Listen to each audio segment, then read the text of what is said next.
illallah, asyhadu an la ilaha illallah wahdahu la syarikalah, wa asyhadu anna Muhammadan abduhu wa rasuluhu alladzi la nabiyya ba'da. Allahumma salli wa sallim wa barik ala nabiyyina Muhammadin wa ala alihi wa sahbihi ajma'in. Amma ba'd.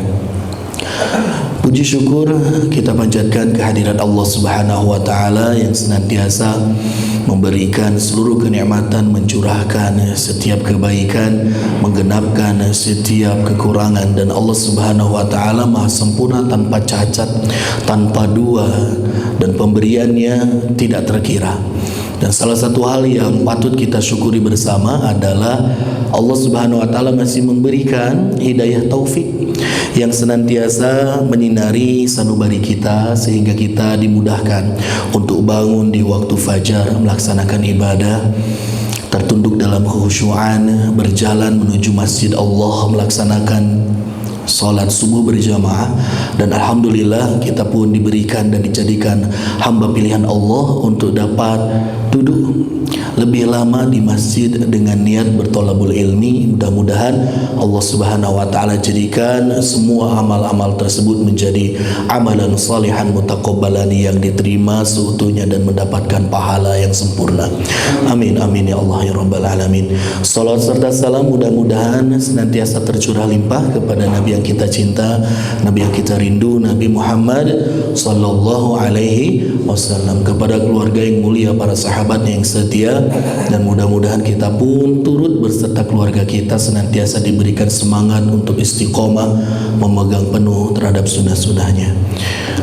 Amin amin ya Allah rabbal alamin. Jamaah sekalian, patut kita bersyukur karena di waktu pagi ini mungkin di belahan dunia yang lain, bahkan di bumi Sumatera, mereka masih hidup di bedeng-bedeng yang sederhana, merasakan bagaimana dinginnya malam ketika panasnya terik di waktu siang. Daerah-daerah mereka masih terisolir, bahkan ada orang-orang yang tidak makan beberapa hari, bahkan mereka ada yang minum air putih saja sangat kekurangan, kesulitan. Bukan hanya penyintas, bukan hanya mereka yang tertimpa musibah, bahkan Basarnasnya, BNPB-nya pun begitu kewalahan dan kesulitan menghadapi dan juga menanggulangi bencana ini. Marilah kita doakan bersama, mudah-mudahan saudara-saudara kita yang sedang ditimpa dengan ujian mampu menerka ridho dari setiap takdir yang Allah berikan dan senantiasa menghadapinya dengan penuh kesabaran. Dan apa-apa yang luput darinya mudah-mudahan Allah gantikan dengan yang lebih baik dan juga lebih indah di waktu lainnya. Jamaah sekalian, ada sebuah ungkapan bahwasanya sesuatu yang spesial dan istimewa itu sesuatu yang kalau hilang ada gantinya atau tidak ada gantinya. Nah, ini pertanyaannya seperti itu. Sesuatu dianggap spesial dan istimewa itu ketika dia hilang bisa diganti atau tidak bisa diganti. Sesuatu yang spesial dan istimewa itu ketika hilang tak tergantikan. Kalaulah kita kehilangan satu dompet berisi uang, lembaran-lembaran kertas dan juga kartu-kartu yang berharga, 1-2 bulan kita bisa urus. STNK yang sulit mengurusnya tapi bisa. Kalaulah seorang istri kehilangan satu buah cincin liontin, itu bisa digantikan. Tentu diganti oleh suaminya. Kalaulah misalkan seorang di antara kita kehilangan benda materi itu tidak, walaupun punya kenangan, walaupun punya sejarah, namun itu bisa digantikan. Yang tak tergantikan itu adalah apa coba? Waktu. Selain waktu jemaah, yang tidak bisa tergantikan ketika ia hilang itu adalah keimanan. Yang tak bisa tergantikan ketika ia lenyap itu adalah nyawa. Maka dari itu jemaah sekalian, salah satu nikmat yang besar yang Allah titipkan dalam diri kita itu adalah diberikannya nyawa. Masih adanya nyawa dalam badan kita ini, ruh masih menyatu dengan jasadnya, ini merupakan nikmat yang besar. Keimanan masih terpatri dalam sanubari, itu adalah kenikmatan yang sangat besar. ketika kita melihat satu bencana, dihitung hanya sekedar angka dan indeks untuk merehabilitasi rumahnya, tanahnya, itu bisa tergantikan. Tapi yang tidak ternilai, yang tidak bisa dihitung dengan angka dan nominal, itu ketika satu nyawa saja sudah terenggut. Mungkin sekarang kita tidak merasakan bagaimana sedihnya keluarga kita di sana, mereka yang satu iman dengan kita, karena mereka tidak memiliki hubungan nasab secara langsung dengan kita. Tapi kalau misalkan yang terkena musibah itu adalah orang tua kita, mereka adalah anak-anak kita, barulah kita merasakan betapa sedihnya bencana itu melanda kehidupan kita. Kalau periuk nasi kita yang terganggu, barulah kita merasa geram dengan bencana itu. Kalaulah usaha kita yang hilang, aset kita yang lenyap, rumah kita yang hanyut, barulah rasanya penderitaan dan kesedihan itu masuk ke dalam hati kita. Maka dari itu jemaah sekalian, betul ya, ketika seorang anak di sana kehilangan orang tuanya, dia pulang ke rumahnya itu sudah tidak ada, tidak berwujud, rumahnya sudah rata dengan tanah, tertimbun dengan bongkahan-bongkahan batu, begitupun dengan gelondongan kayu. Bahkan dia berusaha untuk mencari jasad ibunya, sampai menyewa secara pribadi eskavator, beko untuk dimasukkan dengan biaya-biaya pribadi. Dan alhamdulillahnya ketemu jemaah. Ibunya masih mengenakan pakaian mukena berwarna putih. Lantas dia peluk ibunya itu. Itu yang tidak tergantikan, yang tidak ternilai, tidak bisa dihitung dengan nominal angka apapun. Ketika seorang suami yang menangis, dia menyatakan tidak punya keturunan, gak punya anak, udah gak punya orang tua, gak ada adik kakak, yang dia punya ketika hidup itu hanya istrinya saja. Dan pada waktu yang bersamaan ketika datangnya bencana itu, ternyata tidak ketemu istrinya. 3 hari dia mencari dengan alat yang seadanya, membuka setiap bongkahan-bongkahan, puing-puing rumahnya, gak ketemu. Lantas dia menyebutkan, saya ridho dengan takdir Allah, namun saya meminta kalaulah bisa, kalaulah Allah berikan izin kepada saya, walaupun 1 jari yang dapat ditemukan, itu sudah dapat membuat saya bahagia. Para jemaah sekalian, ini adalah suatu perenungan untuk kita agar senantiasa menghayati atas setiap nikmat dan mensyukurinya kepada Allah Subhanahu wa taala. Kita mungkin belum bisa sebagaimana mereka yang sedang ditimpa dengan musibah dan bencana. Bahkan saya yang berbicara di sini dengan teori, dengan ilmu yang mungkin ketika diberikan bagaimana rasa pahitnya itu sebuah bencana dan musibah, ya, tidak akan sama dengan apa yang saya ucapkan. Wallahu a'lam bishawab. Yang jelas ini suatu hal yang sangat berat. Para jemaah sekalian, untuk itu ada satu hal yang dapat memulihkan setidaknya, sebagaimana konsep Islam mengajarkan kepada kita bahwasanya di zaman Nabi Muhammad SAW itu sahabat hidupnya itu enggak dengan satu kondisi yang sama. Mereka ada yang melimpah hartanya, ada yang Allah berikan kelebihan secara finansial. Begitupun ada kaum-kaum du'afa, orang-orang yang kekurangan, yang serba terbatas, fuqara, orang-orang yang sangat membutuhkan bahkan terhadap bahan makanan pokok sekalipun. Namun yang menarik apa jemaah sekalian, walaupun terlihat ada gap antara kondisi finansial mereka dan ekonomi yang terlihat dengan jelas, tapi jemaah, orang yang kayanya tidak menutup mata, orang yang miskinnya tidak hilang kesabaran dan keimanan. Orang yang berlebih tahu ada hak yang harus ditunaikan bagi siapa? Bagi mereka yang sedang kesulitan. Dan orang yang kesulitan pun mereka sadar diri jemaah sekalian, dan juga bisa membawa diri mereka sehingga tidak melakukan hal-hal yang di luar batas. Kalau kita bertanya jemaah, di satu wilayah, satu teritori, satu daerah, indeks angka kriminalitasnya tinggi, itu salah satu sebabnya apa jemaah? Banyak, tapi yang salah satu menyumbang persentase yang besar itu adalah terjadinya kesenjangan antara orang yang kaya, orang yang mampu, mereka kaya tambah kaya, mampu tambah mampu. Sedangkan orang-orang ini yang terpinggirkan, orang-orang strata ekonominya rendah, semakin sulit hidup mereka saat ini, esok lebih sulit lagi.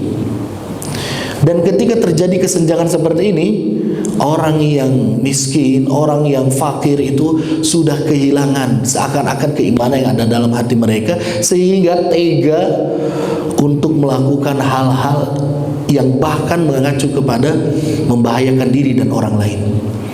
Adanya begal, adanya perampokan. Ketika ditanya kenapa, kebanyakan mereka menjawab, anak saya udah nangis, istri saya udah kesulitan membuat beli gas LPG, kita udah nggak punya beras, nekat saya ngambil HP, nekat saya jamret orang, nekat saya mencuri, nekat. Kenapa? Karena adanya kesenjangan. Dan mungkin salah satu hal yang menyumbangnya, salah satu itu adalah ketidakpekaan dari orang-orang yang mampu, padahal mereka bisa memberi namun menahan diri untuk tidak memberi bantuan dan mengulurkan tangan mereka. Bisa jadi seperti itu. Namun di zaman Nabi Muhammad SAW ada orang fakir, ada orang miskin, ada, tapi mereka terlindungi dari hal-hal yang tidak baik. Sebab apa? Masih punya keimanan, masih ada kesabaran. Ditambah orang-orang yang mampunya itu membuka mata dan nilai sosial kepeduliannya sangat tinggi. Analogi sederhana Pak, 280 juta masyarakat di Indonesia, minimalnya 260 jutanya itu muslim. Taruhlah 250 juta saja yang muslim. Ketika yang 250 juta ini Pak, ini mereka mulai punya kesadaran untuk memberikan sedekah. Berapa? 1.000 aja sedekah, 1.000 rupiah. Kalau dihitung 1.000 rupiah dalam waktu serentak, kurun waktu 1 bulan, sebulan hanya 1.000 saja mengeluarkan uang, kas dari kaum muslimin Indonesia itu sudah mencapai 250 miliar. Nominal yang tidak kecil jemaah. 250 miliar uang ini yang dikeluarkan itu hanya dengan sedekah 1.000 satu bulan, itu akan meningkat. Kalau misalkan kita bayangkan 1.000 sebulan mah nyatein gitu ya, saya mah mau rutin komitmen 1.000-nya 1 pekan. Ketika 1 pekan itu 1.000 rupiah jemaah sekalian, meningkat angka itu. 1 bulan ketika dikumpulkan jumlahnya menjadi 1 triliun. 1 T uang yang bisa didapatkan dari sedekah 1.000 satu minggu dari kaum muslimin yang ada di Indonesia. Sudah berapa rumah sakit yang bisa dibangun? Berapa satu fasilitas pendidikan yang bisa dikukuhkan dengan fasilitas yang baik dan grade yang memuaskan. Kalaulah 1.000 itu dipatok sehari, ini bukan saya sedang membicarakan mengenai salah satu upaya-upaya yang dilakukan oleh pemerintah. Namun ini adalah membangun kesadaran dan perhitungan secara sederhana. 1.000 saja satu hari, 1 bulan itu ketika dikelola, hitungan angkanya berapa coba? Lebih dari 7 triliun. 7 T dalam 1 bulan. Kalau dihitung dalam 1 tahun dikalikan 12 sudah mencapai itu hampir 84 triliun. Dana yang bisa leluasa kita gunakan jemaah sekalian. Mereka yang sedang kesulitan secara finansial, ekonomi, yang udah nggak makan berhari-hari, kadang-kadang jemaah itu sudah tidak bisa terkontrol lagi. Nggak bisa cuma dinasehati, nggak bisa cuma dikasih jalan untuk apa? Petunjuk. Kamu kalau mau dapat ini, kamu harus kerja gini, harus kerja keras gini. Udah nggak bisa masuk karena mereka butuh terhadap nasi, butuhnya beras. Orang yang lapar itu jangan dikasih nasihat, dikasihnya makanan. Orang yang membutuhkan sesuatu jemaah sekalian, itu ketika ditutupi kebutuhan primernya, baru bisa menangkap arahan, baru bisa menerima nasihat. Dan luar biasanya jemaah, dalam konsep Islam itu ada yang disebut dengan teori Sumbula. Apa itu teori Sumbula? Teori Sumbula itu adalah teori yang disuguhkan oleh Allah di dalam surah Al-Baqarah ayat 261. Di ayat 261 ayatnya sering kita baca, sering kita dengar, bahkan makna yang terkandung di dalamnya itu sudah menjadi sebuah pengetahuan umum di tengah-tengah kita. Apa kata Allah Subhanahu wa taala? A'udzubillahi minasyaitonirrajim. Matsalul ladzina, perumpamaan orang-orang yunfikuna yang mereka menginfakkan amwalahum, harta mereka, fi sabilillah, di jalan Allah. Kamatsali habbatin, seperti perumpamaan habbah. Habbah itu satu biji, satu benih. Ambatat sab'a sanabil, dari satu biji itu ambatat tumbuh sab'a sanabil, menjadi 7 tangkai. Dari satu biji kemudian tumbuh ada 7 tangkai. Fi kulli sumbulatin, pada setiap tangkai yang 7 tadi, mi'atu habbatin, 100 kebaikan, 100 biji dan benih yang akhirnya tumbuh. 7 di setiap tangkai yang 7 itu ada 100, berarti 700. Nah, inilah landasan yang biasa digunakan. Para asatidz menyebutkan 1000 yang kita keluarkan, pahalanya catatan di sisi Allah menjadi 700.000 kebaikannya. Wallahu yudha'ifu liman yasha. Dan di sini garis bawahi jemaah, ternyata para mufassirin menyebutkan yang 700 kali lipat kebaikan itu adalah angka minimum dari pahala yang dilipat gandakan atas infak yang diberikan oleh kita. Lantas batasannya, lipat gandanya berapa, nominal realnya? Tidak ada yang tahu realnya, angka hakikat pastinya, melainkan yudha'ifu liman yasha. Allah sendiri yang akan lipat gandakan itu sampai batas yang tidak bisa terhitung lagi sesuai dengan keinginan Allah. Wallahu wasi'un alim. Dan Allah wasi', maha luas, alim, maha mengetahui.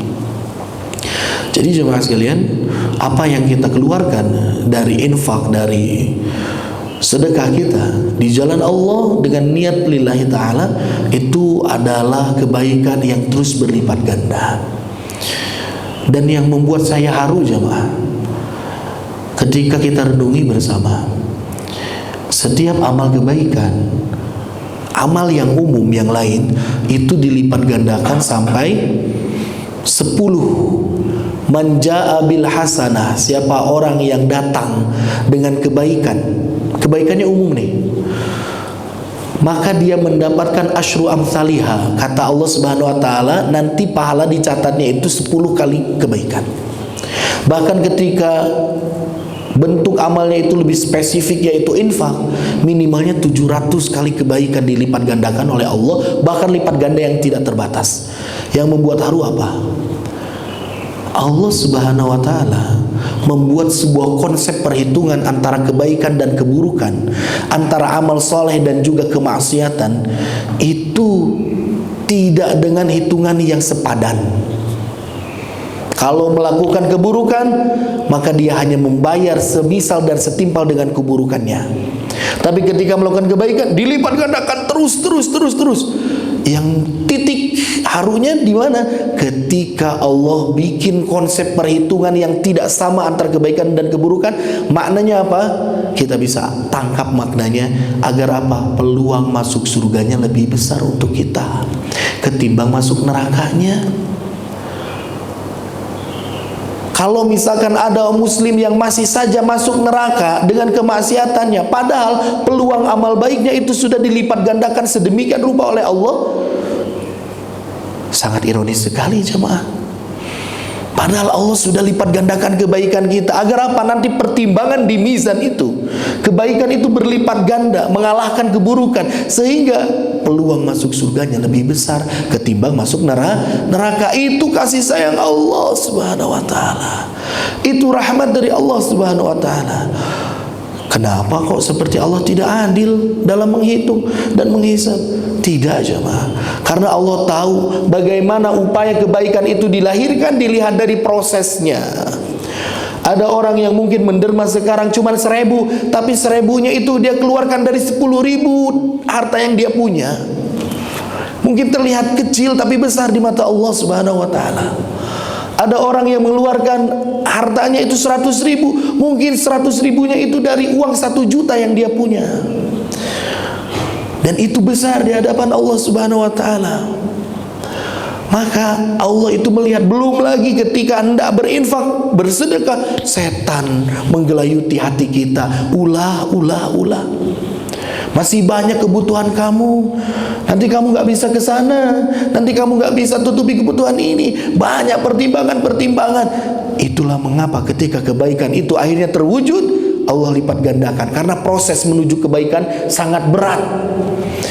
Bahkan para ulama sebutkan, satu niat kebaikan yang belum terrealisasi dan muncul menjadi sebuah amal, bentuk amal yang nyata, ada 100 setan yang siap menghadang dan membelokkan niat itu sehingga tidak terwujud.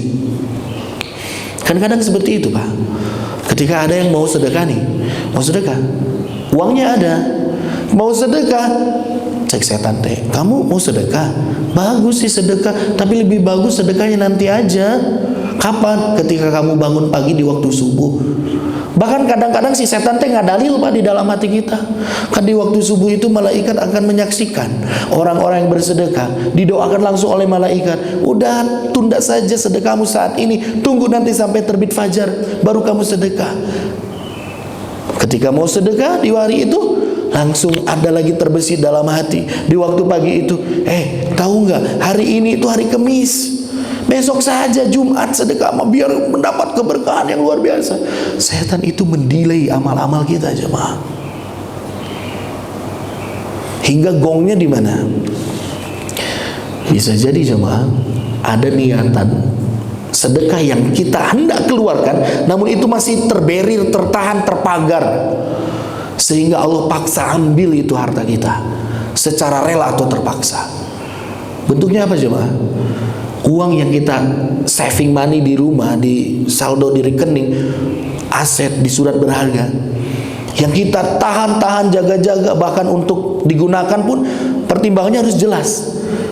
Sampai nggak mau sedekah misalkan, tapi ternyata diambil secara paksa oleh Allah Subhanahu wa taala. Dengan cara apa?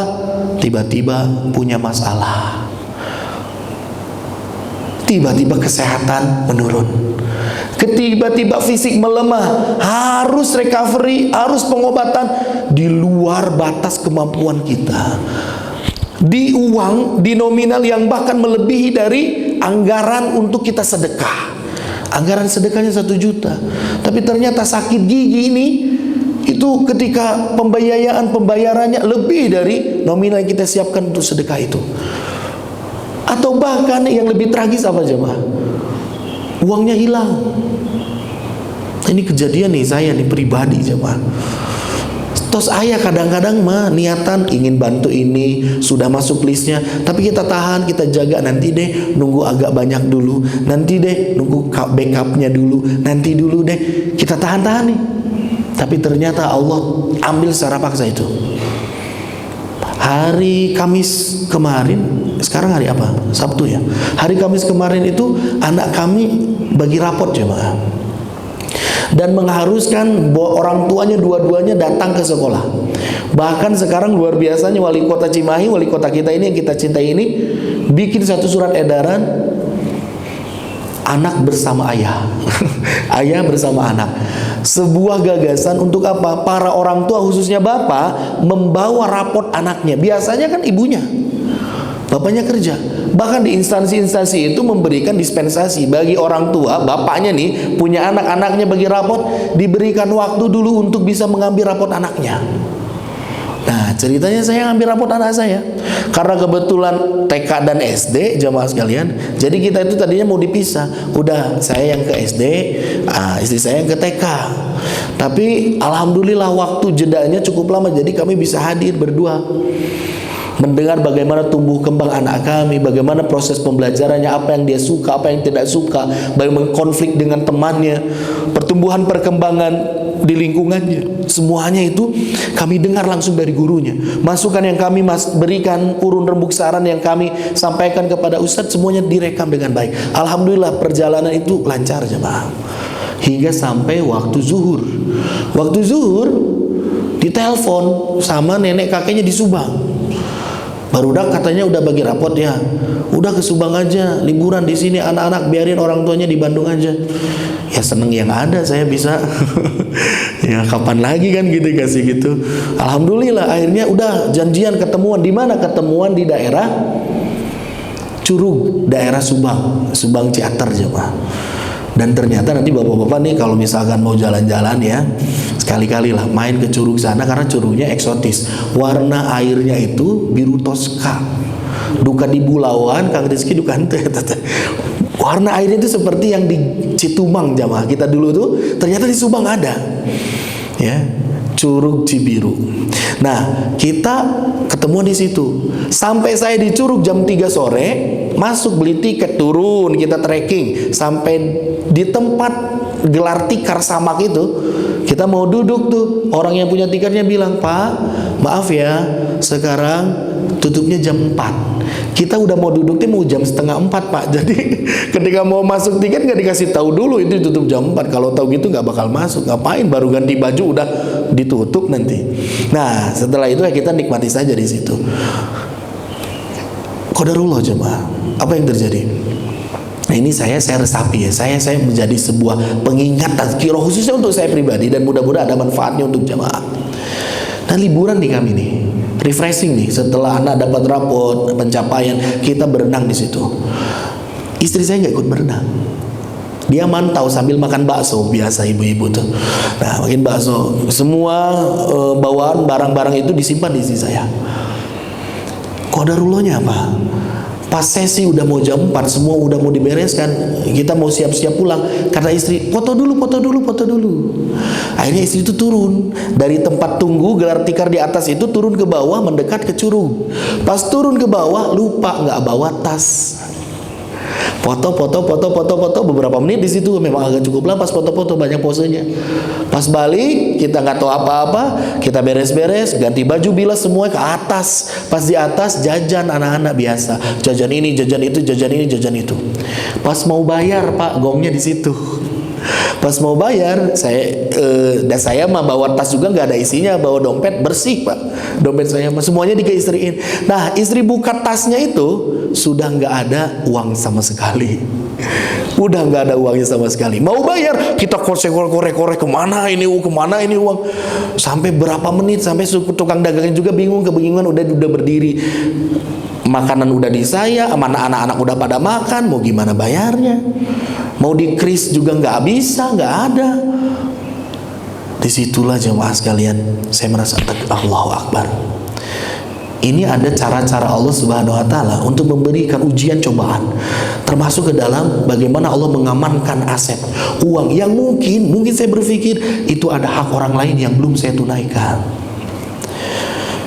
Dan alhamdulillahnya itu masya Allah, Allah beri kronologi, Allah beri skenario yang begitu indah begitu menurut saya. Di tas saya itu nggak ada uang sepeser pun jamaah, ada dompet, ada kunci-kunci, tapi nggak ada uang. Tapi saya itu ingat, saya sempat nyelipkan satu amplop, ya. Amplop mana? Amplop masjid. Amplop masjid. Kebetulan kemarin kan jadwal Sabtu kemarin Ustadz yang mau mengisinya pun tidak hadir ya. Nah, amplopnya udah saya simpan dan saya lupa, belum dikembaliin ke Rizky. Saya simpan di paling ujung, ketutup semuanya, dan itu mungkin salah satu hikmahnya si pencuri itu nggak dapat duit di situ. Pokoknya kan kalau bapak-bapak menyelipin uang paling jago lah nyelipinnya teh. Nah, hingga akhirnya saya cari-cari dan saya ingat, alhamdulillah kayaknya ada amplop nih, bener aja ada amplop dan saya bisa bayar dan kita bisa pulang.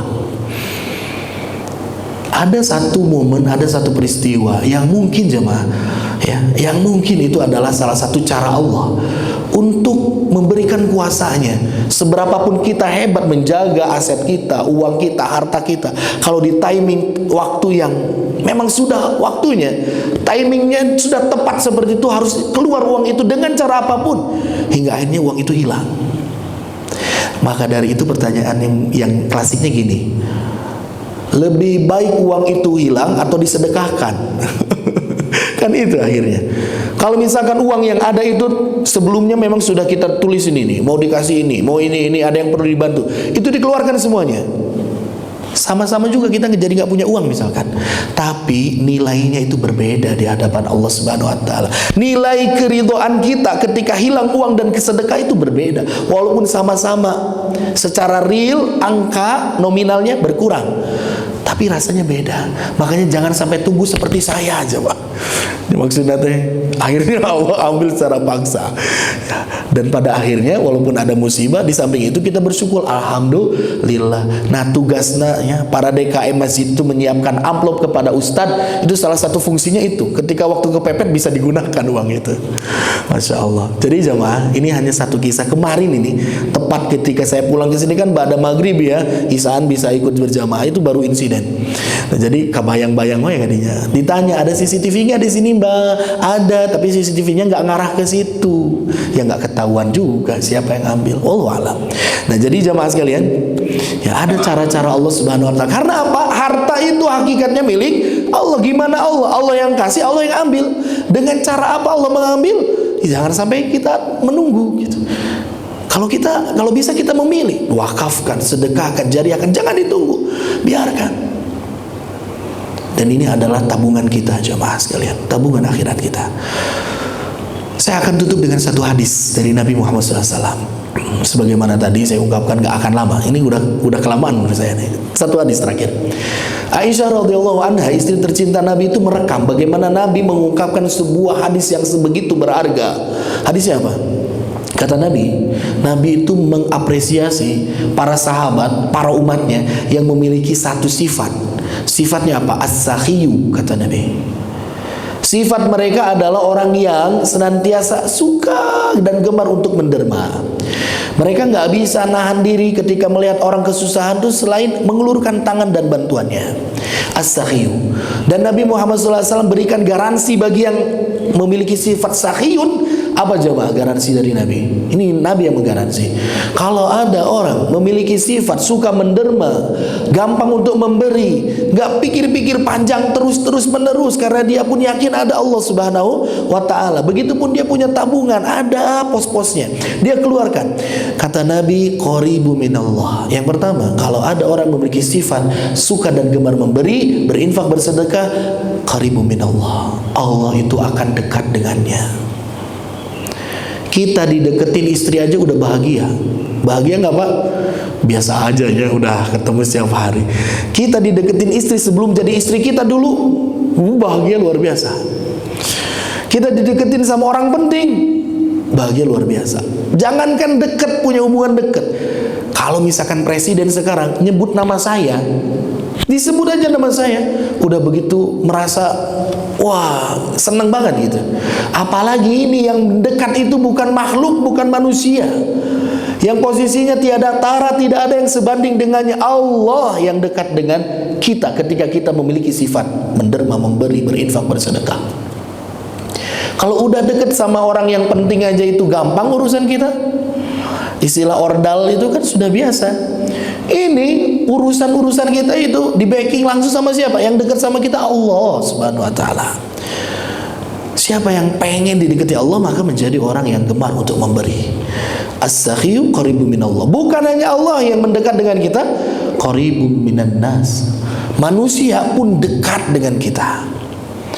Orang-orang yang gemar memberi itu didekati, digandrungi, disukai oleh manusia. Ketika disebut namanya aja, si bapak ini, si bapak itu, si fulan, si fulana, itu udah ngerasa, ih dia baik banget deh. Karena sosial dan juga charity-nya kuat, disenangi itu oleh manusia. Dan yang ketiga, disenangi oleh siapa? Qaribu minal jannah. Surga saja sudah melis namanya dan merindukan orang ini, walaupun dia masih di dunia. Sudah disiapkan tempatnya di surga. Surga sudah menanti kehadiran dan kedatangannya orang yang gemar memberi. Wa ba'idu minan nar. Dia jauh itu dari mana? Dari pintu neraka. Itu garansi dari Nabi Muhammad sallallahu alaihi wasallam. Dan yang ironisnya itu apa? Nabi melanjutkan, kata Aisyah radhiyallahu anha, sallallahu alaihi wasallam qol, Nabi menyebut al-bakhil, orang yang pedit, orang yang pelit, orang yang kikir, orang yang bakhil, yang menahan dan mengungkung dirinya dalam kekikiran. Yang pertama, Allah ba'idun minallah. Allah itu jauh dari orang ini. Allah nggak mau dekat. Kita dijauhi sama teman aja udah nggak enak, Pak. Ketika kita masuk ke masjid nih, teman-teman kita jamaah menjeda, menjarak dengan kita, itu udah nggak buat kita enak. Apalagi yang ngejauh itu Allah Subhanahu wa Ta'ala. Allah menjauh dari kita. Ketika kita menjadi sosok yang begitu pelit, begitu perhitungan, padahal untuk urusan-urusan selain menderma, charity, kebaikan, donasi, itu kita mudah untuk mengeluarkan uang buat jalan, buat makan sama keluarga, seakan-akan mudah. Bahkan untuk hobi gitu ya, istilahnya nggak ada yang mahal buat hobi mah, kan gitu. Bapak-bapak sekarang di mall ngumpul jamaah main apa? Main ini, main Tamiya, kayak zaman anak-anak dulu. Dan ketika ditanya itu satu dinamo harganya 5 juta, dinamo seharga mesin motor, dinamo motor mobil Tamiya yang kecil. Udah gitu hobi anak bapak-bapak zaman sekarang kan nggak tanggung-tanggung, off-road. Off-roadnya bukan mobil asli, tapi mobil itu remote control juga dia bikin miniaturnya. Sudah macam-macam jemaah. Dan itu menghabiskan uang sampai berpuluh-puluh bahkan ratusan juta buat hobi. Tapi buat charity 100 ribu aja ngerasa udah gede. Termasuk saya merasa seperti itu, naudzubillah. Nah, dan selanjutnya qaribu minan nas, orang-orang menjauh, bahkan punten ya, orang yang kikir, orang yang bakhil, jangankan orang lain, jangankan tetangga, keluarga yang hidup di rumah saja, yang satu atap saja, itu tidak menaruh respect kepada orang yang bakhil. Kalau misalkan saya itu menjadi bapak yang pelit, anak-anak saya saja sudah tidak respect sama saya, udah nggak bisa menaruh rasa kebanggaan kepada saya. Istri apalagi paling males tuh ketika diminta jatah bulanan. Memang bulanan tuh bukan buat shopping, bukan apa, tapi untuk beli belanja, untuk membayar listrik. Biasanya di pos-pos sama istri kita. Terus kita pelit untuk ngasih itu, padahal kita punya. Ini nggak disukai bahkan sama keluarga sendiri orang yang pelit itu. Jangankan orang lain. Begitupun surga, surga pun akan menjauh darinya. Ba'idu minal jannah. Yang dekat sama orang yang pelit, kata Nabi, qaribu minan nar, hanya pintu neraka saja yang dekat dengan orang yang pelit. Ini yang momen epiknya di ujung jemaah. Dan ketika Nabi hendak menutup untayan hadisnya itu, Nabi menyebutkan al-jahilus sakhi, orang yang jahil. Arti jahil itu apa? Sanes paim sok ngelek-ketek padewo, bukan padewo sok nyubit paim, bukan. Itu mah jahil. Ini mah jahil. Jahil itu artinya orang yang tidak ada ilmunya, kosong dari pengetahuan. Bodoh artinya. Orang yang bodoh tapi punya sifat as-sakhi, punya sifat derma yang besar, suka memberi, suka infak dan sedekah, ahabba minallahi ta'ala, lebih dicinta, lebih disuka di sisi Allah Subhanahu wa ta'ala, minal abidil bakhil, dibandingkan abid. Abid itu naon jemaah? Dari kata ibadah. Orang yang gemar beribadah, keluar masuk masjid, lama-lama dia di dalam masjid berzikir, dia melakukan ibadah dia, tapi punya satu kekurangan yang besar. Kekurangannya apa? Bakhil, pelit. Untuk urusan sosial, untuk urusan menderma, itu berat untuk memberi. Pelit, padahal mampu. Kalau tidak memberi karena tidak mampu, Allah mengetahui. Dan Allah melihat bagaimana kondisi kita, luar dalam, lahir dan batin, Allah tahu. Itu lebih dicintai orang yang jahil, namun dia gemar bersedekah, dibandingkan orang yang abid tapi tidak mau menderma, tidak mau mengeluarkan sedikit titipan yang Allah berikan kepada dirinya. Bahkan jemaah sekalian ya, di dalam keterangan penjelasan ini maknanya apa? Oh, lamun kitu mah masih mending geus we urang teh salat teh ka masjid teu naon, yang penting sedekahnya, yang penting donasinya, nggak apa-apa, nggak usah ikut kajian, nggak usah belajar lagi. Orang jahil juga lebih baik. Yang penting apa? Baik sama orang, bantuin orang. Bukan itu yang diinginkan oleh Nabi Muhammad SAW. Yang diinginkan oleh Nabi apa? Ketika ada kekurangan dari kita masih terbatas waktu untuk datang ke masjid, kita memiliki ketidakmampuan untuk meresapi makna-makna dan kaidah-kaidah agama secara mendalam, maka kekurangan itu ditutup dengan apa? Dengan amal baik kita, salah satunya dengan sedekah, charity, donasi kita. Jangan entosmahnya taraka masjid, tengiring pangaosan, tidak bisa melakukan ibadah yang banyak. Koret deui, tah tong dugikeun ka kitu. Kalaupun tidak bisa hadir ke kajian, setidaknya cai-caina nu hadir atuh. Kalau nggak bisa datang ke kajian, atuh makanannya atuh diantar oleh dia. Kalau nggak bisa ikut ngariung, memberikan sumbangsi terhadap masjid, atuh naona atuh. Nah, ini yang diinginkan oleh Nabi. Jangan sampai tertinggal dengan amalan orang lain, termasuk orang yang sudah rajin ke masjid. Alhamdulillah, itu adalah hamba pilihan Allah. Tinggal apa? Sempurnakan ibadahnya, ibadah mahdoh urusan dengan ukhrawi dengan Allah, dengan ibadah sosial, ibadah ghair mahdoh, dengan hablu minan nas. Yang hablu minallahnya sudah kuat, alhamdulillah, pertahankan, lanjutkan, istiqomahkan. Tinggal kekurangannya itu ditutupi. Jangan sampai tercacati amal kita. Karena apa? Karena ada satu sisi yang masih kosong. Itu yang diharapkan oleh Nabi Muhammad sallallahu alaihi wasallam. Sampai-sampai Allah itu mengungkapkan, ketika orang yang mau menderma, bersedekah, berinfak, jemaah, itu dengan ungkapan bukan pemberian, tapi apa? Ungkapan memberi pinjaman. Allah sampai memotivasi dan mendorong kita agar kita itu nggak berat bersedekah, bercariti itu dengan apa? Ku Allah ditambut heula artosna di dunia. Wa aqridullaha qardan hasana, dan berikanlah pinjaman yang baik kepada Allah Subhanahu wa taala. Allah meminjam harta kita agar kita mau berdonasi. Allah meminjam uang kita, aset kita di dunia agar Allah nanti tunaikan, lunaskan nanti di akhirat. Jangan engkan nunggu di akhirat, bahkan di dunia saja sudah Allah berikan itu balasan-balasan dari donasi yang kita keluarkan. Sampai Allah menyebutkan, aku hutangi parahan, sok mau berapa, bernegosiasi di hadapan Allah, bertransaksi di hadapan Allah, mau memperjualbelikan kekayaan di hadapan Allah, Allah akan ganti. Bahkan disebut hutang, pasti orang itu tidak akan lebih berat memberikan bantuan, memberikan hutang dibandingkan memberikan hanya sekedar cuma-cuma.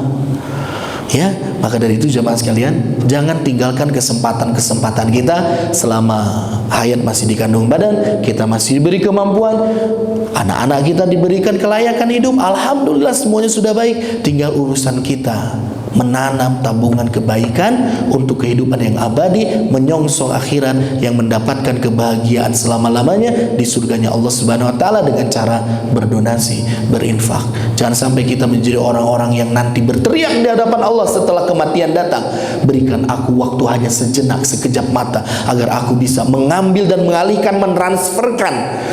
Transfer nggak cukup lama, semenit aja enggak, berapa detik itu ditransferkan antar uang yang ada dalam genggamanku menuju jalan, di jalan Allah Subhanahu wa taala, di jalan kebaikan. Wallahu a'lam bishawab. Hanya itu barangkali dapat disampaikan. Mohon maaf atas segala kesalahan kekurangan. Aku qouli hadza wa astaghfirullah li wa lakum. Kita tutup dengan doa bersama. Mudah-mudahan Allah Subhanahu wa taala senantiasa memberikan hidayah, petunjuk, memberikan kelapangan rizki, memberikan keberkahan usia, memberikan kesalihan diri dan keluarga, dan mudah-mudahan Allah Subhanahu wa taala senantiasa membersamai kita dalam suka dan duka, dan kita dimampukan menjadi orang-orang yang tidak berkeberatan untuk berdonasi, memberi, mengulurkan bantuan dan pertolongan kepada mereka yang membutuhkan. Dan mudah-mudahan senantiasa kita diberikan kemampuan untuk istiqomah dalam kebaikan sehingga akhir kehidupan kita husnul khatim. Amin amin ya Allah rabbal alamin. Allahumma salli wa sallim wa barik ala nabina Muhammad wa ala alihi wa sahbihi ajma'in. Hamdan syakirin, hamdan na'imin, hamdan yuwafi ni'amahu wa yukafi'u mazidah. Ya Rabbana lakal hamdu kama yanbaghi li jalali wajhikal karim wa 'azimi sultanik. Rabbana ighfir lana dzunubana wa liwalidina warhamhuma kama rabbawna shighara. Bagi mereka yang tertimpa musibah, kita doakan mudah-mudahan Allah Subhanahu wa taala berikan pertolongan. Amin amin ya Allah rabbal alamin. Allahumma ajurna fi musibatina wa akhlif lana khairan minha. Bagi mereka kerabat kita, tetangga kita, saudara kita, keluarga kita yang sedang ditimpa ujian berupa sakit, mudah-mudahan Allah kembali berikan diberikan kesehatannya, dan dijadikan setiap detik-detik dan waktu sakitnya sebagai penggugur dan kifarat atas segala kesalahan dan kekurangan dosanya. Amin amin ya Allah ya Rabbal alamin. Allahumma rabban nas adhibil ba'sa ishfi anta syafi la syafi'a illa shifauka shifaan la yughadiru saqam. Bagi keluarga kita, orang tua kita khususnya yang telah kembali berpulang ke haribaannya, mudah-mudahan Allah Subhanahu wa taala terangi dalam kuburnya dengan nurnya, dan Allah Subhanahu wa taala lapangkan kuburnya. Allah pertemankan dengan teman yang baik, amal-amal yang saleh, dan mudah-mudahan mereka berkumpul lagi bersama kami di dunia, di akhirat, masuk ke dalam surganya Allah Subhanahu wa taala. Allahumma ighfir lahum warhamhum wa'afihim wa'fu anhum wadkhilhumul jannah wa'idhum min adzabil qabri wa adzabin nar. Rabbana atina fid dunya hasanah wa fil akhirati hasanah wa qina adzaban nar. Wassalamualaikum warahmatullahi wabarakatuh.